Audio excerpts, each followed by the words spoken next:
Hello everyone, welcome to class number 14 of the chapter Electronic Spreadsheet Advanced using LibreOffice Calc of class 10th IT subject code 402. So आज के class का हमारा discussion का topic है linking to external data. So last class में हमने discuss किया था कि how can we add link to the sheet. Okay, that means hyperlink हम कैसे हमारे सीट में ऐड कर सकते हैं उसके बारे में हमने ऑलरेडी लास्ट क्लास में डिस्कस किया था. और वहां पे हमने दो टाइप्स के हाइपरलिंक के बारे में भी हमने डिस्कस किया था और दोनों का डिफरेंस भी हमने देखा था.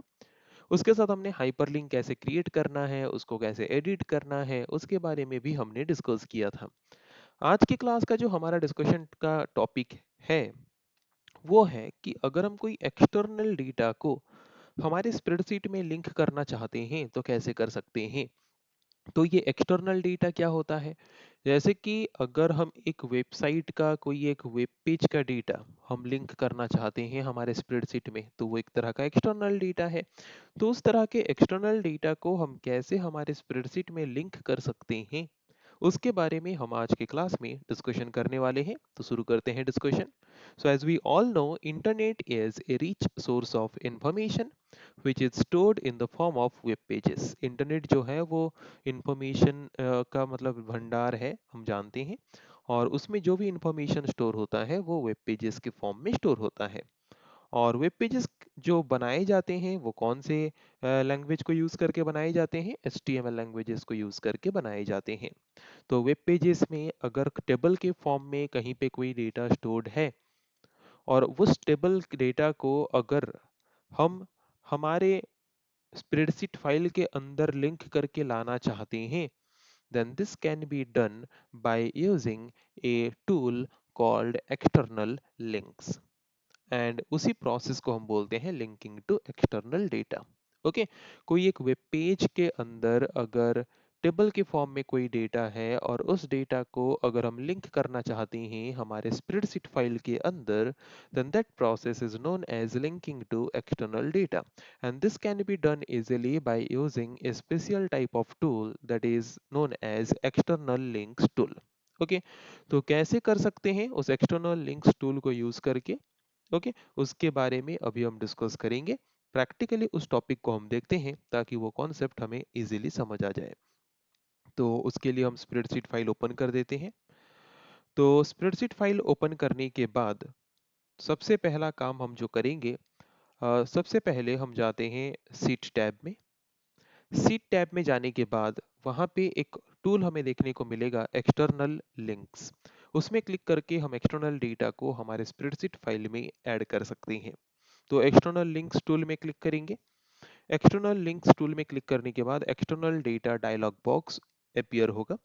External data dialog box appear होने के बाद फर्स्ट बॉक्स वो हमें देगा जिस एक्सटर्नल डेटा को हम लिंक करना चाहते हैं उसका यूआरएल. यूआरएल का मतलब हम जानते हैं, यूआरएल मतलब the address of the file that we want to link. Okay, URL क्या है? मतलब इंटरनेट में जितने भी इंफॉर्मेशंस हैं वेब पेजेस के फॉर्म में है और हर एक वेब पेज को एक एक यूनिक एड्रेस असाइन किया जाता है जिस यूनिक एड्रेस के मदद से हम कभी भी यूनिकली उस पर्टिकुलर वेब पेज को एक्सेस कर सकते हैं. That unique address is known as URL.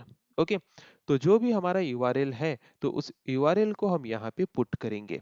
तो जरूरी नहीं है कि इसके मदद से हम सिर्फ एक वेबसाइट के जो टेबल है उसको ही लिंक कर सकते हैं. हम हमारे कंप्यूटर के कोई फाइल को भी इसके मदद से लिंक कर सकते हैं.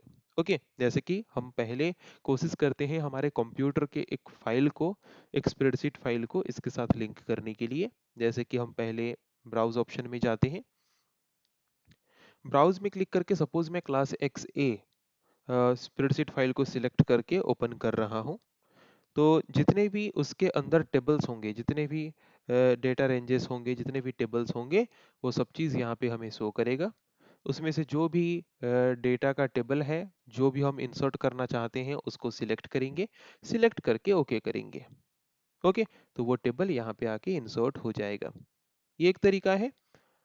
अभी दूसरा हम देखते हैं कि वेब पेजेस में जो टेबल्स हैं उसको अगर हम लिंक करना चाहते हैं तो कैसे कर सकते हैं. वही सेम प्रोसेस में सीट टैब में जाएंगे, देन एक्सटर्नल लिंक्स में जाएंगे.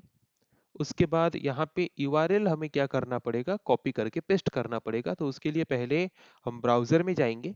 तो ब्राउजर में जैसे कि मैंने यहाँ पे सर्च करके रखा है, सपोज ये एक टेबल है, एचटीएमएल टेबल। तो उसका जो यूआरएल है वो हमें कहाँ पे मिलेगा, एड्रेस बार। तो उस यूआरएल को सिलेक्ट करके कॉपी कर देंगे। उस यूआरएल को सिलेक्ट करके कॉपी करने के बाद एक्सटर्नल डेटा डायलॉग बॉक्स में आके उसको पेस्ट कर देंगे एंड एंटर बटन प्रेस करेंगे। एंटर बटन प्रेस करने के बाद वहां पे वो हमें क्या पूछेगा कि उसमें जो लैंग्वेज है, वो लैंग्वेज जो है ऑटोमेटिकली वही रहने दें या कस्टम करके हम खुद से लैंग्वेज कुछ दूसरा चूज करेंगे। तो ये चेंज करने की कोई जरूरत नहीं है। जो जो भी लैंग्वेज है बाय डिफॉल्ट ऑटोमेटिक रख के वो उसी लैंग्वेज को ही रहने देना है एंड ओके ऑप्शन में क्लिक कर देना है। तो जिसके द्वारा जिस यूआरएल को मैंने लिंक को कॉपी किया मैंने, उस लिंक में जो वेब पेज है उस वेब पेज में दो टेबल्स हमें मिल रहे हैं। ओके। तो दो टेबल का नाम दिया गया है, तो उसमें से कोई भी एक टेबल का नाम सिलेक्ट करके ओके कर देंगे। तो जो भी टेबल के फॉर्म में उसमें डेटा होगा वो डेटा लिंक होके जंप करके आ जाएगा किसमें, हमारे स्प्रेडशीट फाइल के अंदर।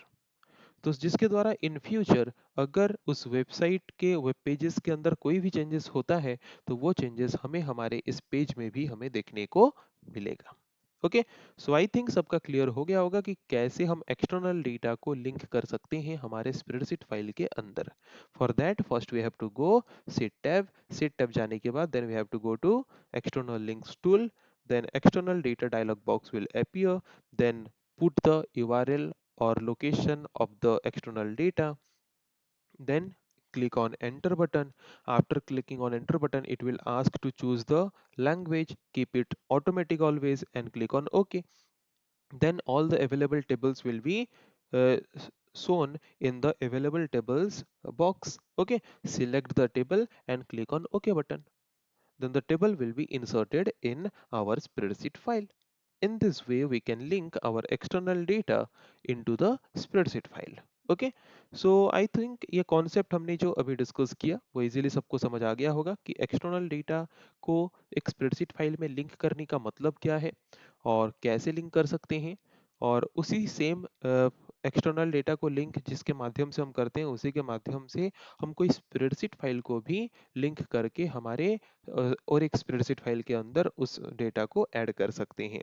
और कोई HTML पेज में जो भी टेबल्स हैं उन टेबल्स को भी हम स्प्रेडशीट फाइल के अंदर लिंक कर सकते हैं।